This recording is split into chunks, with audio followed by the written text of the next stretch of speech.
Hello friends, কেমন আছে সবাই? তো রোজগারের মতো আজকেও তোমাদের সাথে একটা রান্না শেয়ার করতে চলে এলাম। তো দেখো, এখানে আজকে আমি রান্না করব মাছের মাথা দিয়ে কাটা চচ্চড়ি। তো তার জন্য নুন হলুদ মাখিয়ে রেখেছিলাম ভালো করে মাছের মাথাটাকে। আর এবার ভালো করে আমি তেল গরম করে এতে ভেজে নিচ্ছি।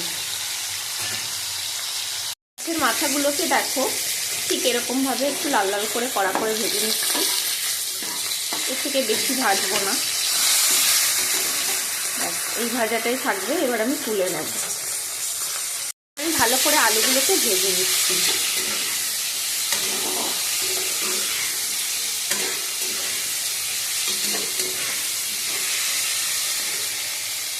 আলুগুলোকেও আমি লাল লাল করে ভেজে নিয়েছি। এবার আমি তুলে নেব।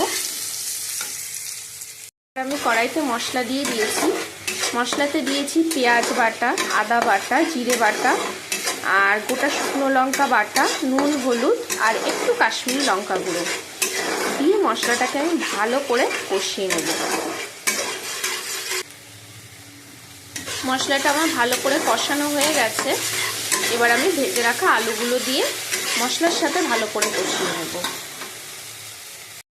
মশলার সাথে আলু দিয়ে আমি ভালো করে কষিয়ে নিয়েছি। এবার আমি ভেজে রাখা মাছের মাথাটা দিয়ে দেবো। আর এইভাবে টুকরো করে ভেঙে নিয়েছি মাছের মাথাটাকে, এটাকে পুরোটা এর মধ্যে দিয়ে দেবো। দিয়ে ভালো করে মশলার সাথে আলুর সাথে ভালো করে কষিয়ে নেব।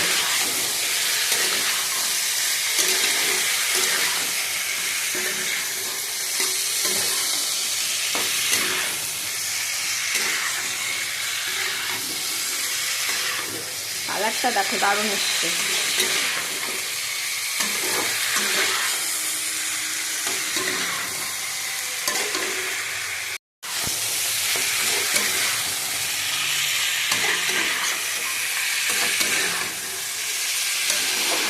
একটু ভালো করে কষিয়ে নিয়ে তারপরে আমি জল দিয়ে দেব ফোটানোর জন্য। জল দিয়ে দিয়েছি। এবার এটা ভালো করে ফুটবে আর সেদ্ধ হবে, আলু সেদ্ধ হবে ভালো করে। তারপর যখন ঝোল ঘন হয়ে আসবে তখন আমি নামিয়ে নেব। তো দেখো, ঝোলটা আমি শুকিয়ে ফেলেছি।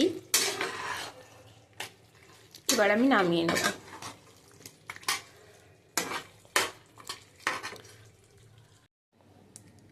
তো দেখো, রান্নাটা আমার কমপ্লিট। এই যে দেখতে ঠিক এরকম হয়েছে।